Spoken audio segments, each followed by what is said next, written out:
الحمد لله رب العالمين ولا عاقبة للمتقين ولا عدوان إلا على الظالمين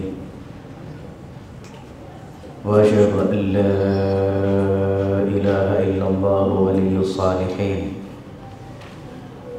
وأشهد أن سيدنا محمدا خاتم الأنبياء وإمام المرسلين اللهم صل وسلم على هذا النبي الأمين وعلى آله وصحابته ذوي الشرف العظيم. اللهم إنا نتوجه إليك في هذه الساعة ولعلها ساعة الإجابة أن تيسر علينا أمورنا وأمور الدنيا والآخرة. اللهم قضي جميع حاجاتنا، أخرجنا من الشقاوة إلى السعادة ومن الإهانة إلى الكرامة ومن الذل إلى العز ومن السخط إلى الرضا ومن النار إلى الجنة ومن الفقر إلى الغنى ومن الإساءة إلى الإحسان ومن أنواع الشرور كلها إلى أنواع خيرات كلها. اللهم اهدنا واهد بنا واجعلنا سببا وسبيلا لمن اهتدى. إلهي زادي قليل ما أراه مبلغي، الزاد أبقي أم لطول مسافتي، أتحرقني بالنار يا غاية المنى، أين رجائي فيك وأين محبتي. أما بعد فيا أيها الناس، أوصيكم ونفسي بتقوى الله واتبعوا سنة رسول الله واعلموا أن الفوز مع المتقين ومن لم يلبث ثيابا من التقى تجرد عريانا وإن كان كاسيا. أما بعد، ndugu zangu Waislamu, nichukue fursa hii kukuhusieni nami pia kuhusia nafsi yangu kumcha Allah, lakini na kufuata mwendo na kutekeleza sunna za Mtume Muhammad sallallahu alayhi wasallam. A'udhu billahi minash shaitanir rajim. Bismillahir rahmanir rahim. Wal fajr wa layalin 'ashr wash-shaf'i wal watr wal layli idha yasr. صدق الله العلي العظيم وصدق رسوله الكريم ونحن على ذلك من الشاهدين والشاكرين والحمد لله رب العالمين. Ndugu zangu wa Kiislamu, moja kwa moja tukumbuke tupo katika masiku matukufu mno, masiku katika siku za dunia. Siku hizi tulizokuwa nazo tumeingia katika musimu wa kheri, na turejeshe shukrani zetu kwake Allah kwa kutuafikia leo tumeingia masiku 10 ya Dhulhijja, masiku ambayo yameapiwa na kusimuliwa ndani ya Qur'an. Imekuja suratul Fajr. Sura hii ni suratu Makkiya, ni sura imeshuka Maka. Ni sura ambayo imeshuka kile kipindi cha mateso makali dhidi ya Waislamu, khasatan almustad'afin la mani'a lahu, hasa wale Waislamu wanyonge ambao hawana mtetezi walikuwa wakiteswa, na wenye kutesa walikuwa agenda yao na fikra yao hakuna chochote, hata tukiwatesa hakuna wa kuwatulipiza sisi. Ikaja sura hii Mwenyezi Mungu kuwataja watu wabaya na watu waliokufuru kabla yao, taifa la Nabii Allah Saleh na taifa la Nabii Allah Hud pamoja na watu wa Firaun. Mwenyezi Mungu alikuwa akiwaonesha watu wa Maka, watu waliopita kabla yao nini walipata, mateso walioyapata baada ya kukaidi na kuwatesa Waislamu. Lakini pamoja na ujumbe wake, ndani yake kulianza na viapo vya aina 3 au viapo vya aina 4. Wal fajr, Mwenyezi Mungu anaapa na wakati wa asubuhi, wakati wa alfajr. wa layalin ashr, lakini pia akaapia na masiku 10 ya Dhulhijja, wa shafi'i wal watr, akaapia na namba shufa na namba witiri, wal layli idha yasr, lakini pia usiku utakapoondoka, hal fi dhalika qasamun lidhi hijr. Viapo hivyo ni viapo kwa mwenye akili. Mwenyezi Mungu ameapa hapa, inna Allaha la yuqsimu illa bi'adha'imil umur. Mwenyezi Mungu mara nyingi haapi isipokuwa anaapa na mambo makubwa. Ukiona mambo haya yameapiwa, basi ni mambo mazito mno. Mtume sallallahu alaihi wasallam alisema, ma min ayamin al-amalu salih ahabbu fiha ila Allah, hakuna siku ambayo mtu atatenda amali njema itakayomridhisha Allah kama amali itakayotendwa masiku 10 haya ya Dhulhijja. Idadi ya miezi kwa Allah ni 4, lakini miezi 4 ni mitukufu. Miongoni mwa miezi 4 mitukufu ni huu Dhulhijja. Huu Dhulhijja ni mtukufu zaidi kuliko wenzi wake, lakini ndani ya utukufu wake haya masiku 10 haya, kuanzia siku mosi mpaka siku 10, haya masiku ni matukufu kuliko masiku yaliyobakia katika huu mwezi ambao ndio tuko ndani yake katika mwezi huu. Basi ndani ya mwezi huu masiku haya, mtu yoyote atakachokifanya, kama ni dua, kama ni wema, kama ni toba, basi jambo hili lina thamani kwake Allah kuliko hata zile siku tukufu za Ramadhan, labda siku za mwisho za kuitafuta Lailatul Qadr. Ibrahimu an-Nakhai rahmatullahi alayhi anatuambia, rak'atun fi Ramadhan, rakaa moja mtu atakayesali ndani ya Ramadhani bi1000 rak'a, basi huandikiwa amesali rakaa 1000. Wa tasbihatun fi Ramadhan bi1000 tasbiha, akifanya tasbihi moja anahesabika tasbihi 1000. Wa sadaqatun fi Ramadhan bi1000 sadaqa, atakayetasadaka ndani ya Ramadhan anahesabiwa sadaka 1000.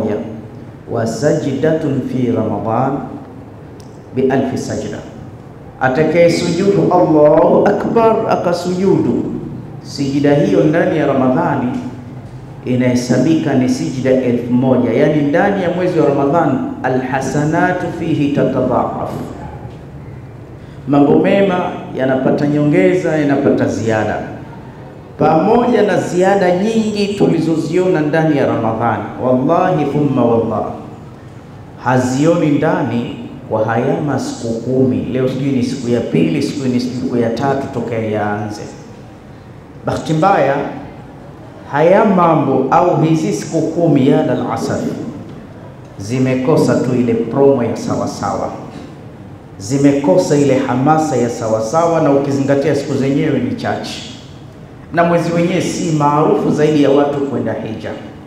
Utakuta masha Allah mwezi aliozaliwa Mtume Muhammad yatatangazwa kwa nguvu zote, hafalati maulidi na jambo la kheri. Zikija siku za Ramadhani zitatangazwa, na hivi ndio inavyotakikana. Kukitokea mashindano ya Qur'ani yatahamasishwa kwa nguvu zote, lakini unakuta promo ya masiku 10 haya, promo yake bado haitoshelezi, kwa sababu utakuta haya kama leo, utakuta khutba ya mwanzo leo inaanza kuzungumzia haya masiku 10. Wengine ndio wanajua kumbe tupo ndani ya masiku 10, washasahau. Lakini haya itakiwa promo yake kabla haijaingia wala hayajakaribia. Kama tunavyoona Ramadhan tunaanza kuihubiri kuanzia Rajab, kisha ukisha kuja mwezi wa Shaabani, zile tashkili zake wallahi utafikia Ramadhani ishaingia. Kila mwanachuoni, kila khatibu utasikia jamani, Shaaban ndo balozi wa Ramadhani. Kwa hiyo utamkuta mtu ashajiandaa mapema na mwezi wa Ramadhani, ni jambo la kheri. Hizi siku 10 zinashindia yale mapromotion ya Maulid.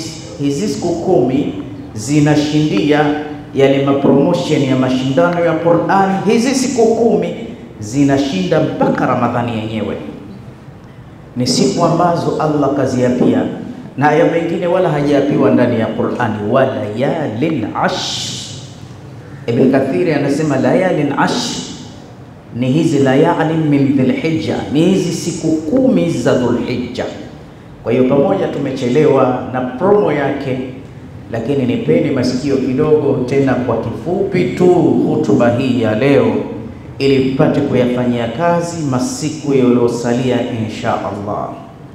Masiku 10 haya ni masiku mazito mno, ni masiku makubwa mno.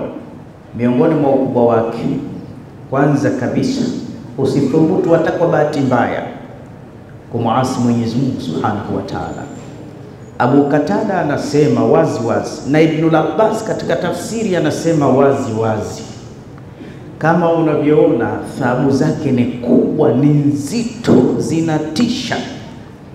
Maana utisho wake Mtume sallallahu alaihi wasallam alisema ma min ayamin al-amal salih, hakuna siku yoyote, maana yoyote ile kwa tanwini, itatendwa ndani ya siku hiyo ikamridhisha Allah kama siku 10 hizi. Maana hakuna siku yoyote, hata siku za Ramadhani au kwa lugha nyingine, hakuna amali yoyote, hakuna kheri yoyote, hakuna dua yoyote, hakuna wema wowote Allah ataufagilia, atauthaminisha, atauongeza, ataukubali kwa haraka kama wema utakaotenda ndani ya masiku 10 haya. Sasa kuna wema mmoja ambao tunajua ni jambo kubwa. Wema wenyewe ni wema wa kwenda jihad. Jamani, ni jihadi, mnaijua jihad? Mtu akiwa mujahid fi sabilillah, Mwenyezi Mungu akikutizama kwa jicho la huruma mara 6, alhamdulillah, unapata taufiki ya kuja kuswali sala 5. Lakini akikutizama kwa rehema zake mara 10, unachukua pesa zako, milioni zako kadhaa, unakwenda kufanya ibada ya hija. Hija sio kutaka tu, wala si pesa, ni kuitwa. Lakini pia Mwenyezi Mungu akikutizama kwa jicho lake mara 6 ya sala, mara 10 ya hija, mara 20, mara 30, mara 40, mara 50, mara 60, mara 70, ainur rahma, ndo unakuwa mujahid fi sabilillah, ndo unafikishwa kwenda ribat. Ndo maana kwenye hutuba mimi nina uwezo wa kuzungumza chochote, naweza nikasema simama uswali Sheikh, toka kidogo pale. Lakini wewe unaambiwa idha rakiba al-khatib ala al-minbar fala tatakallamu, ansitu wastami'u wa'tabiru. Nikishapanda mimi hapa, watu wote kimya, hata kameramani acha kamera zako. Atakayefanya japo tasbihi akajiona mcha Mungu, na mimi nasema faqad lagha, amefanya mchezo, wa man lagha fala jum'ata lah. Tume anasema anayecheza hana Ijumaa akaja kutalii. Lakini pamoja na uzito wa jihadi, Bilal bin Rabah alizungumza katikati ya khutba, na khatibu hakuwa Uthman Maiko, alikuwa khalifati Rasulillah Sayyidina Abu Bakr as-Siddiq. Yupo kwenye mimbari anatoa khutba, Sayyidina Bilal akanyosha mkono, akasimama, akakatiza, akasema ya khalifata Rasulillah, ewe khalifa wake Mtume Muhammad, a'tabtani lillahi ayyi li nafsik, ulikuja ukaninunua kwa watumwa kule ikiwa naadhibiwa, ulifanya yale kwa ajili ya Allah, utuambie, au ulifanya kwa ajili ya nafsi yako? Naomba utuambie. Akasema Sayyidina Abu Bakar, ya nini unayaleta haya? A'tabtuka lillahi wahda, nilikuacha huru kwa ajili ya Allah pekee. Akambia, sasa kama uliniacha huru kwa ajili ya Allah, sitaki kusikia maneno kunaambia mimi ndo mzee, nimebaki peke yangu katika mji, Mtume ndo kesha kufa, tuilinde Maka sote kwa pamoja. Na kuambia wazi wazi, la uadhin li ahadin ba'da rasulillah, mimi sio muadhini wako wala sio mkimu swala wako, siwezi kuadhini kwa yoyote baada ya kufa Mtume Muhammad. Sasa unataka nini mzee? Laqad sami'tu Rasulullah sallallahu alayhi wasallam yaqul, nilimsikia mtume wa Allah anasema, Abu Bakar, afdal amalul mu'minin jihadun fi sabilillah. Nimemsikia mtume wake Allah akisema amali bora kwa muumini kuliko amali zote ni jihad. Uridu an urabitu hatta amut, nataka mimi nikapigane mpaka nife, sitaki kukaa tena hapa Maka. Niache fadhila za jihadi kwa sababu mimi ni muadhini? La hasha wakalla, niache niende. Afdal amalul mu'minina jihad. Kwa nini alitaka kwenda jihad? Kwa sababu mujahid akipigwa, akijeruhiwa, akakatwa, akapasuliwa, ile damu ikitoka kabla haijatua chini, amesamehewa madhambi yake yote, mujahid fi sabilillah. Mpaka mtume akasema asema aljannatu tahta dhilalu suyuf, pepo ipo chini ya vivuli vya panga. Tunamkumbuka ndugu yetu Handhara radhiyallahu ta'ala anhu, anakwenda jihad, anapigwa uta katika sudghi yake. Sudghi ni kati ya sikio na jicho. Baada ya kupigwa mkuki ule, anakufa. Maneno ya mwanzo alianza kusema fustu wa rabbul kaaba, fustu wa rabbul kaaba, fustu wa rabbul kaaba, na hapa nimefanikiwa, na mwapia Mola wa Kaaba, ndugu zangu nimeukata, nimefanikiwa, naondoka. Mtume leo anawaambia sahaba, ma min ayamin al-amalu salih, hakuna siku itakaotendwa amali njema itazidia masiku 10 haya. Sahaba akasema wala aljihad, jihadi imepromotiwa sana. Je, jihad? Mtume kwa mdomo mpana akasema wala aljihad, hata jihadi haioni ndani. Ya Rasulullah, wala jihad?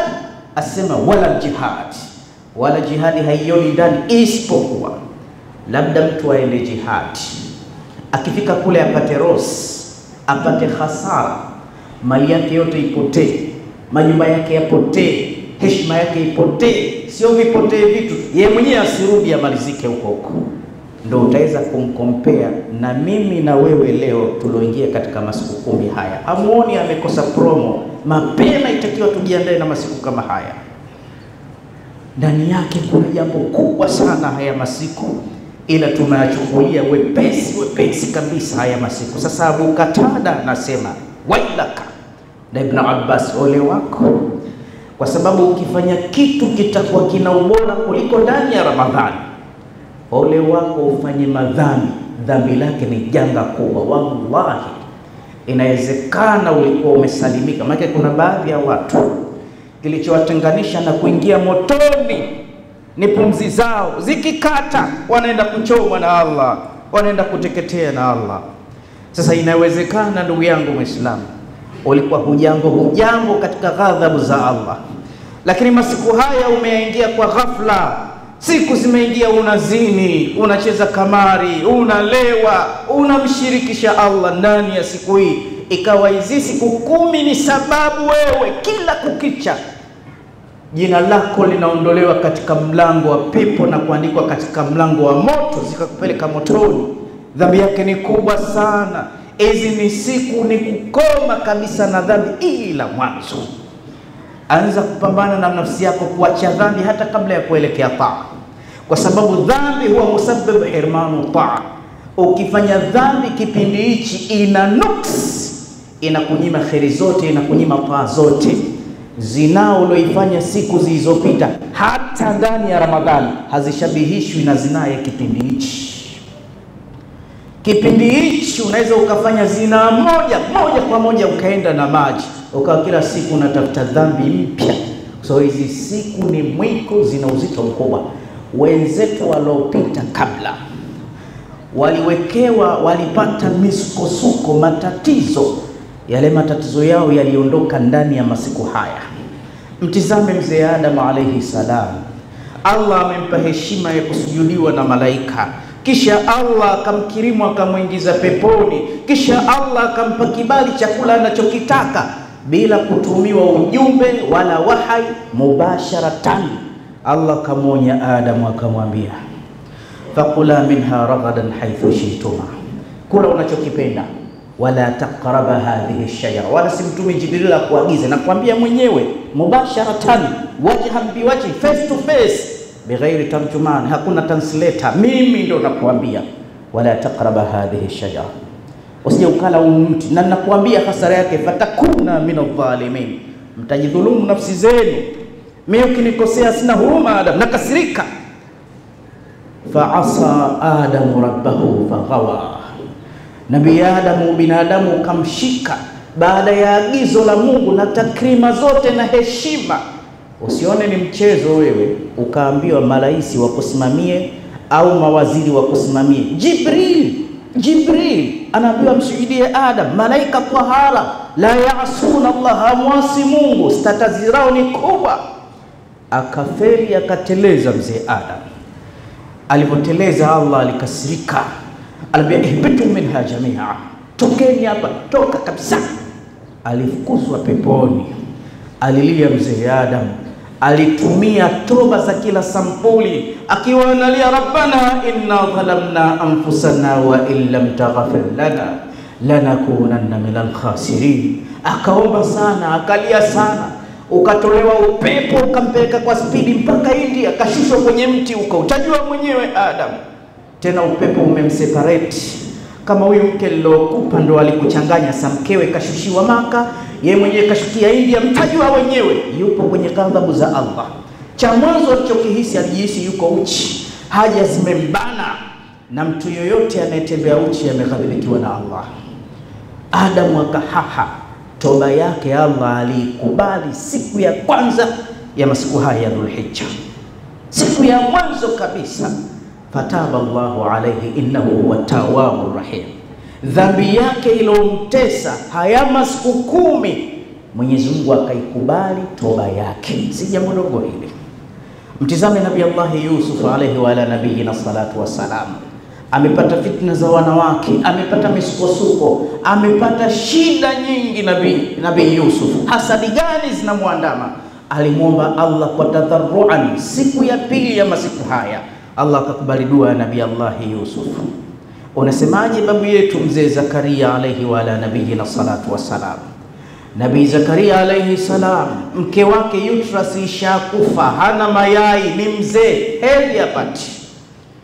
Anamuomba Allah, anaomba mtoto, uzeeni, hichi ni kituko.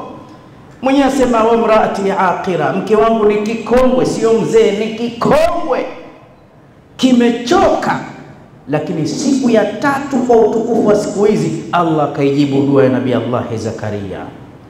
Siku ya 4 Maulid Isa alayhi salam, siku ya 4 akazaliwa Ruhullah, miujiza yake Allah, Nabii Allah Isa ambaye ni aya ya kumtambulisha Allah. Siku ya 5 au siku ya 6 akazaliwa ulil azmi min ar-rusul, Nabii Allah Musa. Nabii Musa kaja kumuarifisha Allah ni kalimullah, anayezungumza na Allah katika ulimwengu huu bila kupitia malaika. Siku ya 6 ya masiku haya matukufu ambayo wewe unataka kulewa ndani yake, wewe unataka kuzini ndani yake, aliyezaliwa Nabii Allah Musa, mtukufu wa Bani Israeli. Lakini siku ya 7 ni siku adhim. Siku ya 7 ni siku ambayo Allah subhanahu wa ta'ala alimpa kheri zote Mtume Muhammad, akamwambia inna a'tainaka al-kauthar, hakika wewe tumekupa jaha ya kukubalika na watu, hakika wewe tumekupa utume, hakika wewe tumekupa wafuasi, hakika wewe tumekupa umma mzima unakubalika kuliko wenzie wote waliopita, hakika wewe tumekupa kisima cha Kauthara kiko peponi. Siku hii ya 7 mtume akapewa kheri zote. Unasemaje siku ya 8 ndugu yangu Muislamu?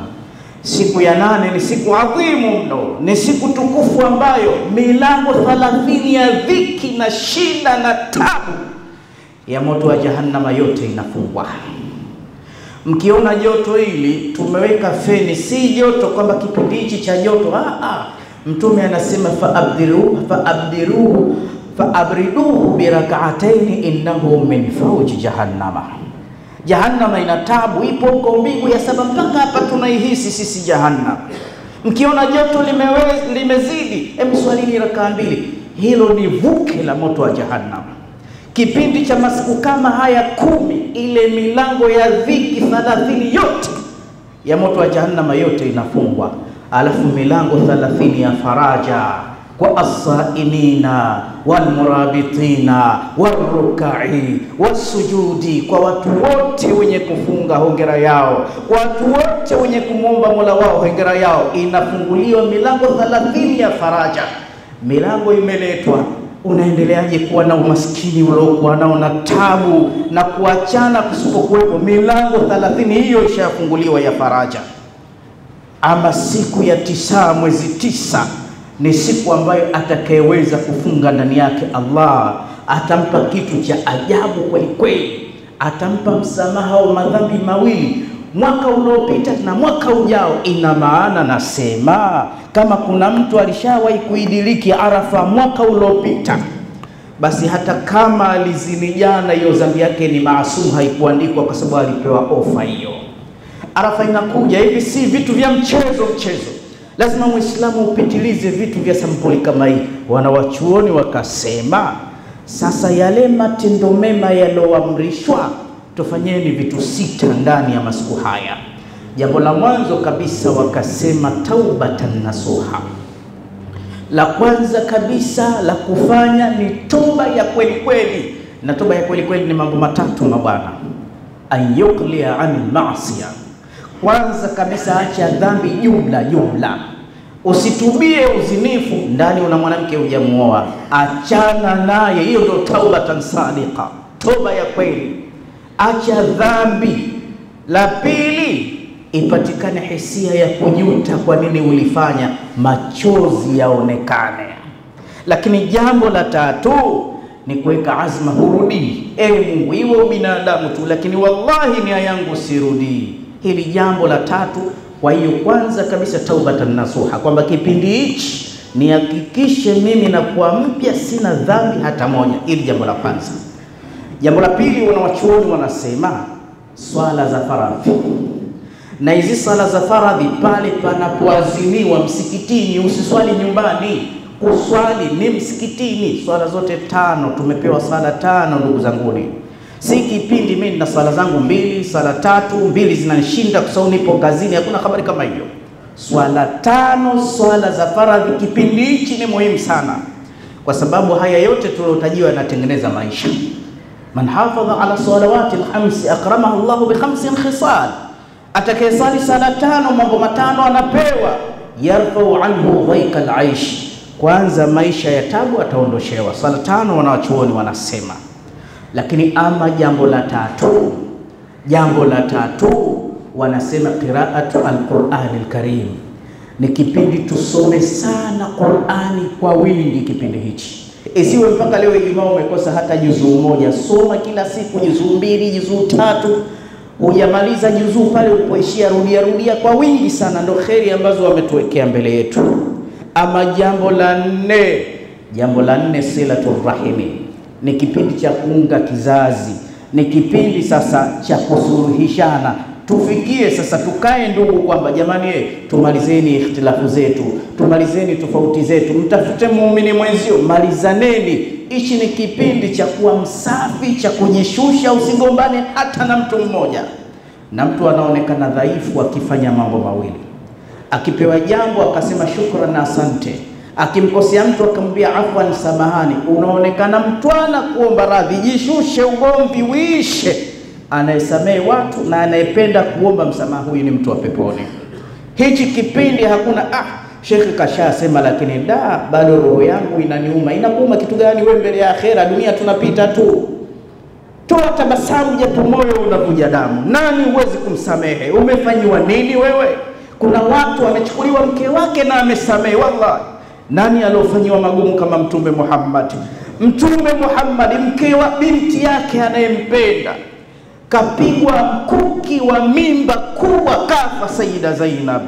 Mtume mke wake kipenzi anayempa utulivu katiliwa fitna kwamba kamsaliti ili wagombane. Mtume fesi yake anaoipenda, uso wake tahara, shanja waja, katiwa shoka la uso, kangolewa meno.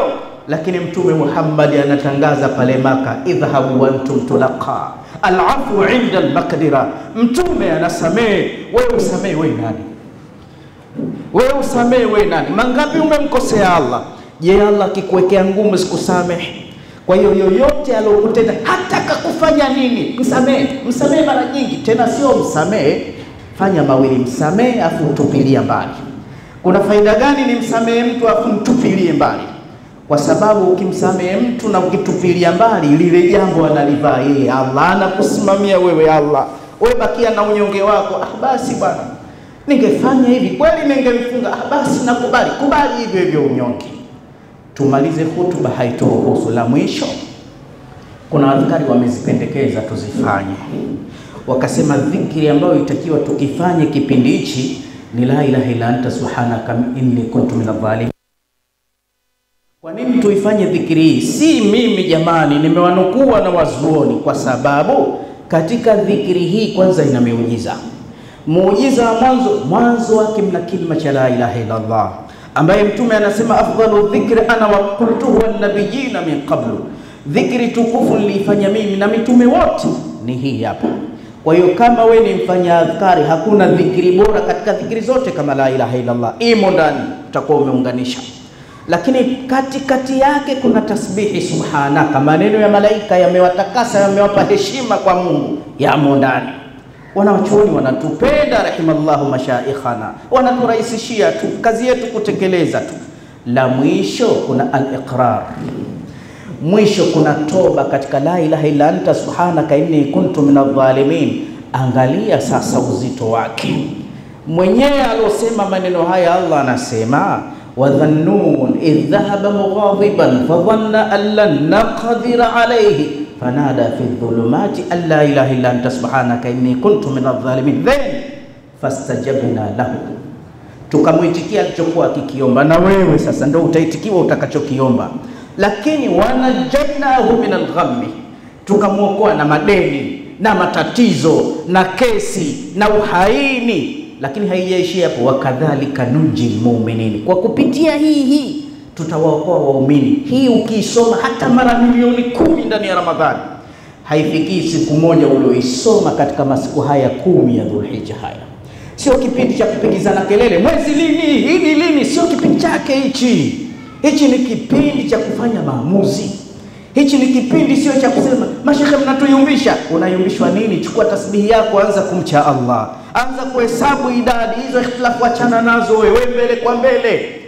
Lakini miongoni mwa mambo akasema wanawachuoni, katika mambo yale 6 la kufanya jengine ambalo Mtume hajalifanya ni kufunga saumu. Haikuthibiti kwamba Mtume hizi siku hizi alifunga, ila mama Aisha anasema Mtume sallallahu alaihi wasallam alikuwa anafunga sana mpaka tunasema huyu hatofutari. Alikuwa akifunga sana.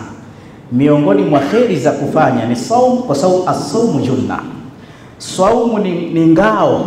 Ukishafunga ile saumu ya hasa tumbo linapata njaa, lakini moyo unapata kulainika, unajikinga na maasi.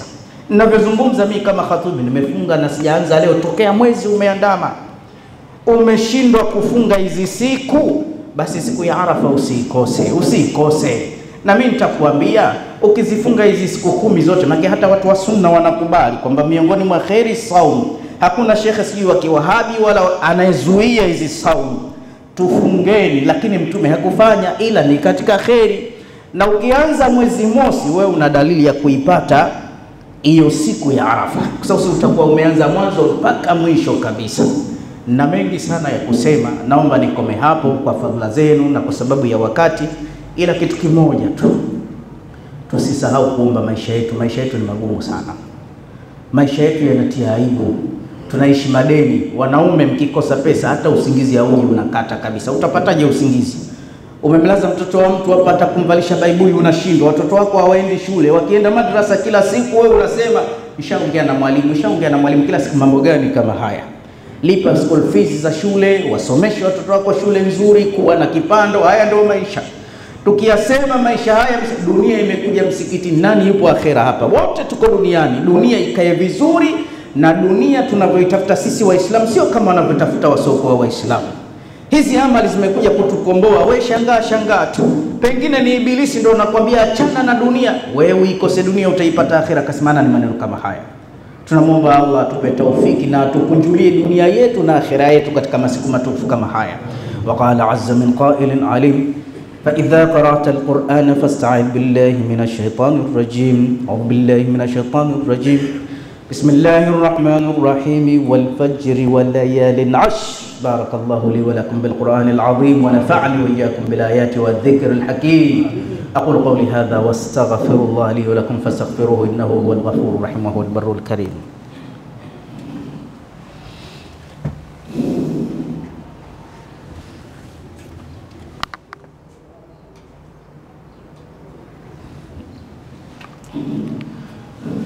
الحمد لله حمدا كثيرا كما أمر، وأشهد أن لا إله إلا الله وحده لا شريك له إرغاما لمن جاد به وكفر، وأشهد أن سيدنا ونبينا مولانا محمد وعلى آله وأصحابه المصابيح الغرر. عباد الله اتقوا الله من سماء اللغو وفضول الخبر وانتهوا عما نهاكم عنه وزجر، واعلموا أن الله أمركم بأمر بدا فيه ونفسه وثنى بملائكته المسبحة وقدسه، وثلث بكم أيها المؤمنون من برية جنه وإنسه، فقال تعالى مخبرا وآمرا: إن الله وملائكته يصلون على النبي يا أيها الذين آمنوا صلوا عليه وسلموا تسليما.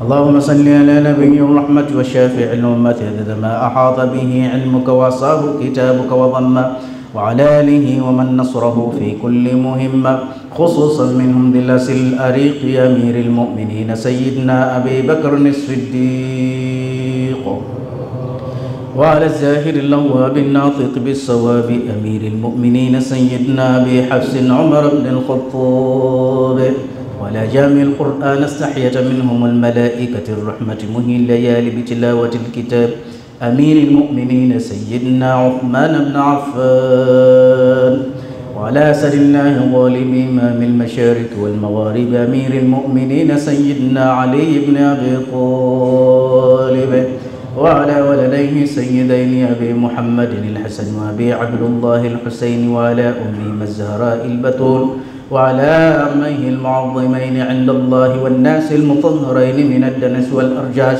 أبي أمارة الحمزة وأبي الفضل العباس، وعلى بقية العشرة المبشرة الذين بايعوه تحت الشجرة: طلحة الفياز والحواري الزبير وساد الهدى وسعيد الخير وعبد الرحمن الزكي الشاكر وأبي عبيدة الزاهد الزاهر رضوان الله تعالى عليهم أجمعين إلى يوم الدين. اللهم أعز الإسلام والمسلمين وأذل الشرك والمشركين وانصر جيوش المسلمين ونكس أعداءك أعداء الدين واختم لنا بخير منك يا أرحم الراحمين. اللهم اغفر للمؤمنين والمؤمنات والمسلمين والمسلمات الأحياء منهم والأموات. ربنا آتنا في الدنيا حسنة وفي الآخرة حسنة وقنا عذاب النار برحمتك يا أرحم الراحمين. عباد الله، إن الله يأمركم بالعدل والإحسان وإيتاء ذي القربى وينهى عن الفحشاء والمنكر والبغي يعظكم لعلكم تذكرون. فاذكروا الله العظيم الجليل يذكركم واشكروه على نعمه يزدكم واسألوه من فضله يعطيكم، ولذكر الله أعز وجل وأكبر. وأقم الصلاة.